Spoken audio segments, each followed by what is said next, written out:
There is a kind of work you can do for your family that becomes so ordinary it stops being work in their eyes. It becomes weather, something that simply happens every year at the same time, and the people standing inside it never think to ask who arranged the sky. My name is Claudia Brennan. I am 35 years old. I am a school librarian at Winslow Middle School in Duluth, Minnesota. I process book orders, manage the circulation system, run a summer reading program for 6th graders, and spend the first 40 minutes of every school day alone in a room full of books, shelving returns before the building opens. I am good at the kind of work that does not announce itself. I always have been. I want to tell you about a lake house. Not a cabin, a proper 4-bedroom house on Briar Lake, about 90 minutes north of Duluth, with a dock and a screened porch and a propane grill on the east side that faces the water. Every June, for 7 consecutive years, my family spent a week there. 11 people, my parents, my brothers Michael and Ryan, my sister Lauren, their spouses, their children as they arrived year by year. It was my father's favorite week of the year. He talked about it in February. He mentioned it at Easter. He called it the week we're all together. I booked the house. Every year, starting in January, I called the property manager, a man named Gus Halvorson who lived in Two Harbors, and confirmed the week of June 15th through the 22nd. I paid the deposit from my checking account and collected shares from my siblings afterward, which sometimes took 2 or 3 follow-up texts. I confirmed the dock permits with the county because the house came with a dock, but the permits had to be renewed annually and Gus had stopped doing it in 2019. I called the gas company each April to confirm the propane delivery, so the grill would be operational. I replaced the tanks myself if the delivery was short. I drove to a hardware store in Silver Bay once at 7:15 in the morning because Michael had invited 4 extra people and the original tanks would not last the week. I packed the coolers at 5 a.m. on the first morning. I loaded them into my car, 3 full-size coolers, plus a soft bag for the drinks, and drove them up before anyone else arrived. I inflated the kayaks by myself using a hand pump on the dock at 6:40 in the morning while the lake was still flat and gray. I checked the water heater because in 2020 it had failed on the second day and nobody had hot water for showers until I called Gus and waited 3 hours for a plumber from Beaver Bay. After that, I checked it every year. I stocked the bathrooms with towels I brought from home because the house provided 4 and we needed 11. I made a shared grocery list and texted it to everyone the week before, and then bought the items nobody else had claimed, which was usually most of them. Nobody asked me to do any of this. I want to be precise about that because precision matters to this story. My father did not assign me the role of organizer. My mother did not delegate. I simply noticed the first year that nobody was going to book the house, and I booked it. And the second year I noticed that nobody was going to confirm the dock permits, and I confirmed them. And by the third year, the entire infrastructure of the week, the booking, the permits, the propane, the coolers, the kayaks, the water heater, the towels, the groceries, had settled onto my shoulders the way water settles into the lowest point of a landscape, not because anyone poured it there, but because that is where gravity takes it. For 7 years, I carried the week. And for 7 years, the week happened as though it carried itself. The 7th year. June 19th. A Saturday. The sky over Briar Lake had been overcast all day, a low, slate-colored ceiling that made the water look like pewter, and by evening it had cleared into the kind of sunset that turns everything amber for 20 minutes and then goes dark. 11 of us were on the screened porch. The children, Michael's 2 daughters, Ryan's son, were inside watching a movie I had rented from the library's collection and loaded onto a tablet. Lauren's husband, Greg, was finishing the dishes. The adults had been sitting in the Adirondack chairs I had wiped down that morning because the pollen had been heavy and nobody else had thought to do it. At 8:47 p.m. my father stood up. He had been sitting at the far end of the porch, closest to the water, in the chair with a cracked left armrest that I had reinforced with wood glue and a clamp the previous summer, because Gus had said he would replace it and then had not. My father picked up his glass, a short tumbler with 2 fingers of whiskey, which was his Saturday evening habit, and he cleared his throat. "I want to say something," he said. The porch went quiet. My mother looked at him with the soft, practiced attentiveness of a woman who has been married to the same man for 41 years and still finds his public moments endearing. Michael leaned forward. Ryan crossed his arms in the way he does when he is listening but wants to appear casual. My father said this was the best week of his year. He said this lake, this house, this porch was the place where he felt closest to his family. He said he wanted to thank his children. He turned to Michael. Michael, you drove 9 hours with the girls to be here. That means the world to me. He turned to Ryan. Ryan, you took a week off from a job I know doesn't make that easy. I see that. He turned to Lauren. Lauren, you always make sure the kids are fed and happy and entertained, and this week would not be the same without you. He raised his glass. To my children. The porch murmured. Glasses were raised. My mother wiped the corner of her eye. Michael said, Thanks, Dad. Ryan nodded. Lauren smiled. I was sitting in the chair closest to the screen door, between the porch railing and the small wooden table where I had set the citronella candles at 7:30, because the mosquitoes on Briar Lake are aggressive after sundown and nobody else had remembered to bring them. I was holding a glass of water. My hands were still. My face was still. Everything was still except the specific, quiet machinery of understanding that had just engaged behind my sternum. Not a sharp pain, not a collapse, but the slow, mechanical sound of a thing clicking into its final position, the way a lock engages when the last tumbler falls. He had said 3 names. Michael, Ryan, Lauren. He had not said Claudia.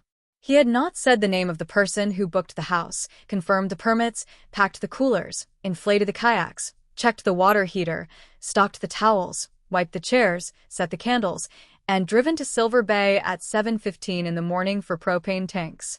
He had not said that name because he did not know that name belonged to all of those acts.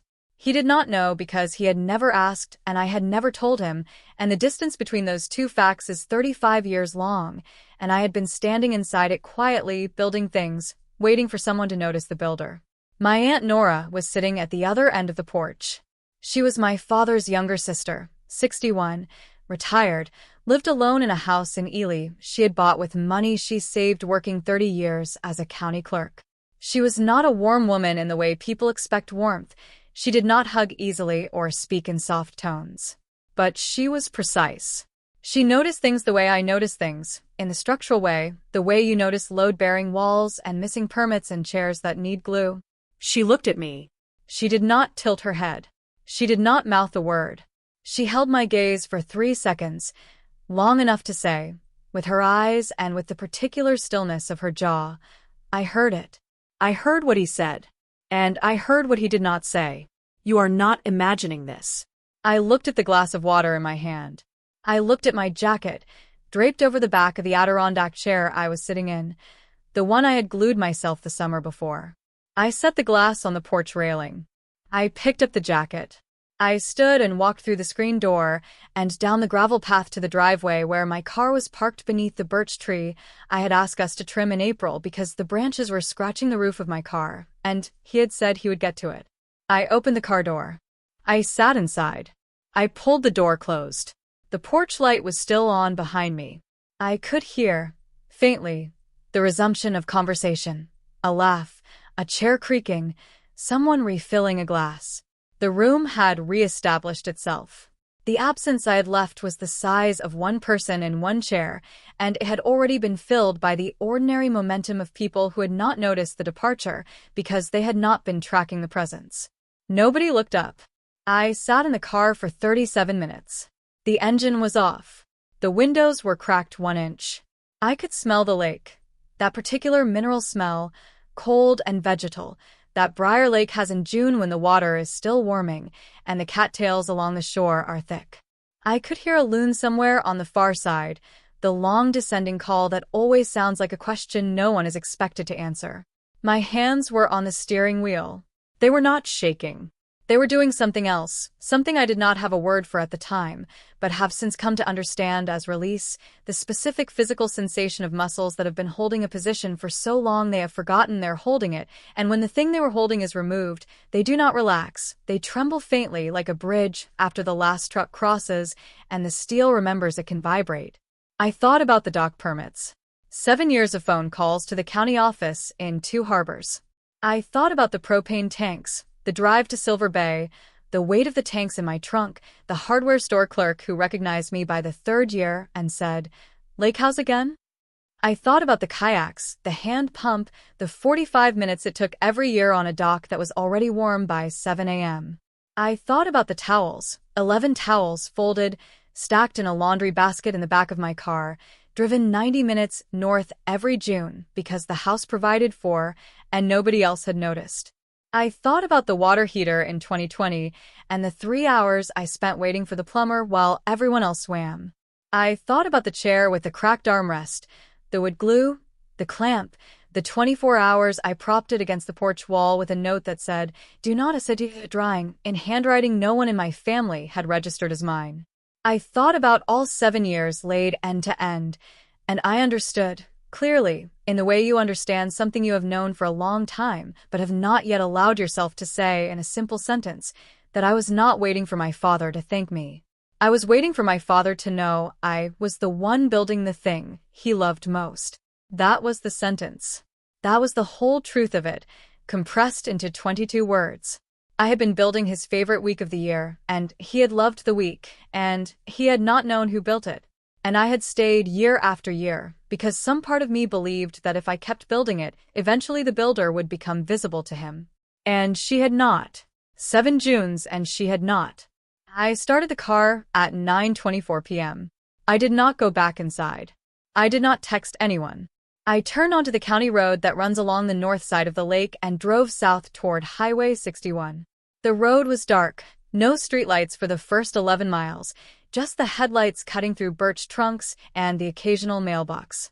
The radio was off. The air coming through the cracked window was cold for June, maybe 48 degrees, and it smelled like pine needles and road dust and the faint sweetness of something blooming in a ditch I could not see. I drove for 93 minutes. I did not stop. I passed through 2 harbors in Silver Bay, and I thought about the hardware store, and the propane tanks, and the clerk who knew my face, and I kept driving.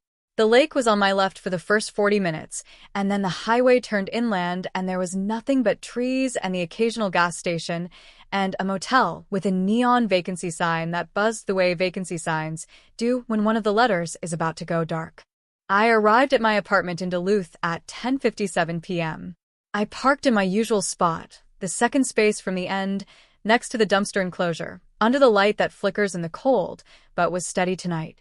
I climbed the stairs to the 3rd floor. I unlocked my door. I set the jacket on the hook I had installed myself, a brass hook from a second-hand shop on Superior Street that I bought because it reminded me of the hooks in my grandmother's mudroom, which had been one of the few houses where I felt like my presence was accounted for without my having to account for it myself. I stood in my kitchen. The skylight above the counter was dark, a rectangle of deep blue-black that in the morning would fill with light, and in rain would fill with sound. My library bag was on the chair, where I had left it. A stack of summer reading program applications was on the table. My coffee mug from that morning, the blue one with the chipped rim that I had kept because I liked the weight of it, was in the drying rack. I poured a glass of water and sat at the table. I looked at the applications. I looked at the mug. I looked at the skylight. I was in my apartment in my kitchen with my things, and the feeling that was settling into me was not grief and not relief, but something I could only describe as the structural sensation of a room that is the right size, a room whose proportions have been built around the person sitting in it, not around the absences she is trying to fill. I drank the water. I did not check my phone. I went to bed at 11:31 and slept in a way I had not slept in a period I could not measure, flatly, without dreaming, without the low hum of anticipation that had lived in my chest every June for 7 years. My father texted me the next morning at 9:03 a.m. The text said, "Claudia, where did you go last night? Your mom noticed your car was gone this morning." I read it twice. I noticed the construction. Your mom noticed, not I noticed. My mother had been the one to register the absence, and even in reporting it, my father had attributed the noticing to someone else. It was a small thing, a grammatical habit, but it was the exact shape of the thing I had been living inside for 7 years, the architecture of a family in which the person who notices is never the person who is noticed. I did not reply. I went to work. It was a Monday. The school was in summer session, reduced hours, skeleton staff, but the library stayed open for the reading program. I arrived at 7:45 and shelved returns for 40 minutes in the quiet before the building opened. I processed 3 interlibrary loan requests. I ate lunch at my desk, a sandwich and an apple and a glass of water from the fountain in the hallway. I drove home. I watered the fern on my windowsill. I read for an hour. I did not reply to my father's text.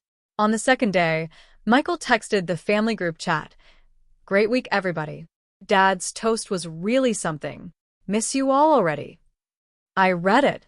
I noticed that the toast in which my name had not been said, was the thing Michael chose to single out. Not the kayaking. Not the sunset. The toast. The moment that had been, for me, the final tumbler falling, was for him a highlight. I did not reply. On the 4th day, my mother called. I let it go to voicemail.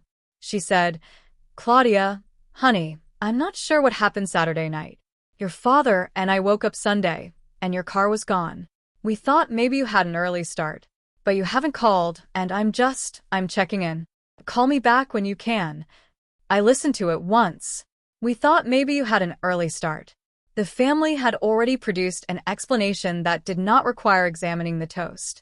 I had left because I had an early start, not because of what was said, not because of what was not said, because of logistics. The family's grammar for my absence was, as always, practical. I did not call back. On the 8th day, Lauren texted me directly. "Hey, is everything okay? Mom keeps asking if I've heard from you. She says Dad's worried." I noticed the relay structure. My mother asking Lauren to ask me, my father's worry arriving third hand. 3 people between his concern and my phone. I replied, "I'm fine. Just been busy with the reading program." 9 words. Lauren replied with a heart emoji. On the 11th day, I texted my father. I wrote, "I needed some time. I'm okay." He replied, "Glad to hear it. The lake was great this year. Already looking forward to next June." I read that text 4 times. Already looking forward to next June. He was looking forward to a week he did not know I had built. He was anticipating a tradition he believed was self-sustaining. I set the phone face down on my nightstand. July passed. August arrived, thick, humid, the kind of heat that makes Duluth feel like a different city than the one it is in February. I worked. I ran the summer reading program. 23 students completed the full list. I made certificates on the library's printer and handed them out on the last day, and one student, a girl named Amara, 12 years old, who had been quiet the entire summer, said, "Thank you for doing this, Ms. Brennan." And I held that sentence in my chest for the rest of the afternoon because it was the kind of sentence I had not heard in a long time. In September, my mother called me on a Wednesday evening at 6:48. Her voice had the particular measured quality she uses when she has been rehearsing something. "Claudia, I was thinking about next June. Do you have the number for the lake house? I want to call about the dates." I paused. I understood what was happening. The annual planning window was approaching, the time of year I would normally begin calling Gus Halvorson, confirming the week, paying the deposit. My mother had come to me because I was the infrastructure. I was the person who had the number. "I don't have it anymore," I said. "I deleted his contact." "Oh," she said. "Well, I suppose we could find it." "What was his name?" "Gus Halvorson. He lives in 2 Harbors." "But, Mom, I'm not booking the house this year." There was a silence. Not a short silence. A silence with texture, the kind that happens when a sentence has landed in a place the listener did not know existed. "What do you mean?" "I mean I'm not going to book the house. I'm not going to confirm the permits or pack the coolers or coordinate the arrivals. If someone else wants to do it, they can. I'm not going to do it this year." "But you've always done it." "I know," I said. "That's the thing I've been sitting with." She did not understand. I could hear her not understanding, the quality of the breathing, the pause that was not reflective but confused. She said, "Well, I'll talk to your father about it. I'm sure we can figure something out." "Okay," I said. The call ended. In October, Ryan texted Michael, "Hey, do you know how to book the lake house? Mom says Claudia's not doing it this year." Michael replied, "I don't even know the name of the place. Is it on Briar Lake or Beaver Lake?" Ryan replied, Briar. I think. Let me ask Lauren. Lauren replied, I've never booked it. Claudia always did that. The thread went quiet for 4 days. Then Michael wrote, I'll look into it. He did not look into it. In November, Aunt Nora called me. It was a Thursday at 7:22 p.m.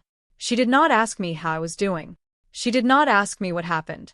She said, Claudia, I have been wanting to tell you something, and I am not telling you this to try to get you back to the lake. I said, okay. Your father loved those weeks more than almost anything in his life. And he never once knew who made them happen. I knew because I watched you do it every year from the first one. I watched you pack those coolers in the dark. I saw you on the dock with the kayak pump. I saw you check the water heater in 2020 while everyone was swimming. I saw all of it. She paused. Your grandfather was the same way. He loved the Christmas dinners your grandmother made for 38 years, and he never once said her name when he talked about them. He said, we always have a good Christmas. We. As though the turkey roasted itself. As though the table set itself. Your father inherited that blindness. It is not an excuse. I am not offering one. I am telling you so you know that what he did at the toast, the 3 names, the missing 4th, was not about you being unworthy of being named. It was about a man who grew up in a house where the woman who held it up was never identified as the one holding it up, and he learned to not see so completely that he does not know he is doing it. I was quiet. Then I said, thank you for seeing it. I have always seen it, she said. And I have always thought you were right to want to be seen too. And I think you are right to stop standing in a place that doesn't see you. The call lasted 9 minutes. When it ended, I sat at my kitchen table and felt something settle, not resolution, not closure, but sediment, the kind that rests at the bottom of a glass when the water stops being disturbed. December passed. January passed. In February, the lake house dates went to someone else. Gus Halvorsen rented the week of June 15th to a family from Hibbing. He sent the confirmation to the email on file, which was mine because I had been the contact for 7 years. I read the automated confirmation and deleted it.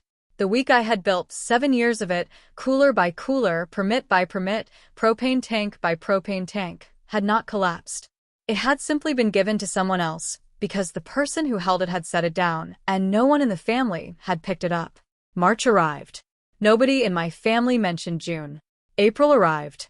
My mother called once about something else, an aunt's birthday, and did not mention the lake. May arrived.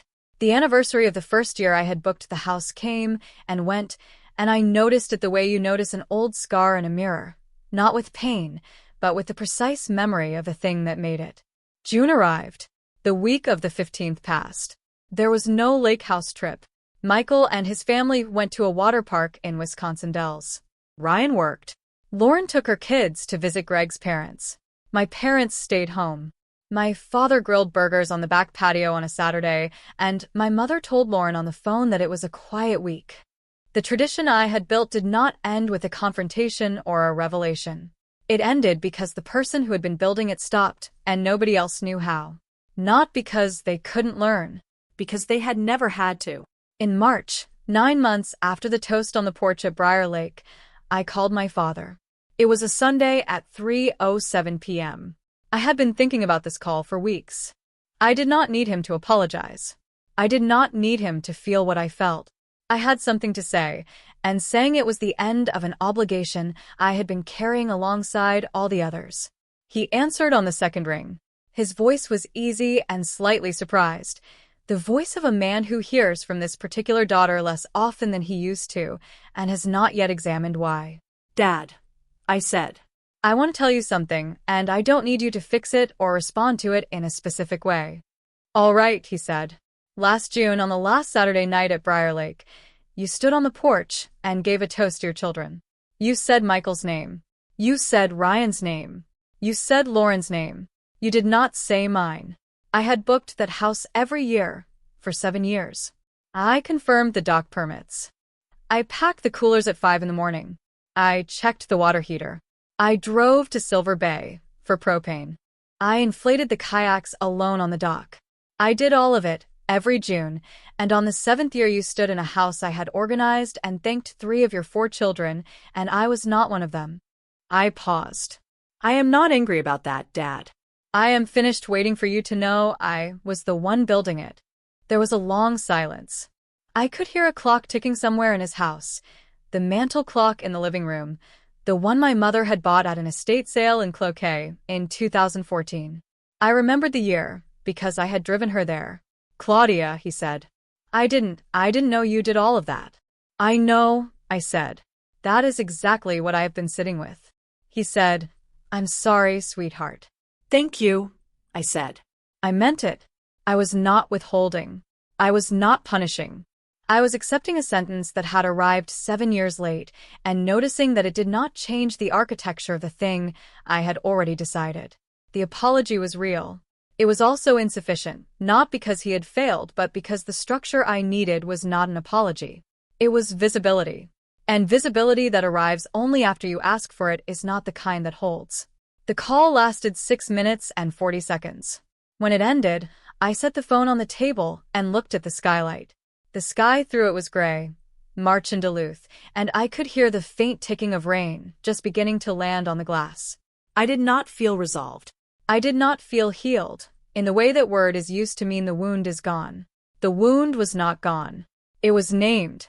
There is a difference between a wound you carry in silence and a wound you have said out loud once, plainly, to the person who made it. The wound does not disappear, but the silence around it does. And the silence had been heavier than the wound. That is the shape of the story. Not a daughter who won. Not a family that learned. A woman who built something for 7 years and stopped and found that the stopping was not loss. It was the first honest thing she had done in a long time. Patience is not obligation. Tradition is not devotion. And building something for people who love the building but do not see the builder is not generosity. It is disappearance. Last Wednesday, I arrived at the library at 7:12 a.m. The building was dark. I unlocked the side entrance and turned on the lights 1 row at a time and pushed the returns cart to the circulation desk. It was raining, a slow, steady rain, the kind that does not rush, and I could hear it on the skylight above the stacks, a sound like fingers drumming very gently on a window. I shelved 19 returns. I straightened the display of new nonfiction. I stood in a room I had built. Not for anyone else, not because nobody thanked me, but because I wanted it to be this way. And the rain kept falling and the skylight kept holding it and nobody was watching, and it was enough. It was more than enough. If you have ever booked something, planned something, packed something, driven somewhere early in the morning for someone who stood inside the thing you made and raised a glass to everyone except you, I want to ask you something gently. How many years have you been the one who calls? And what would it mean, not dramatic, not righteous, just quiet and plain, to set down the phone and discover that the life you already have, the one with the rain and the skylight and the work you chose for yourself, does not need anyone to raise a glass to it for it to be real?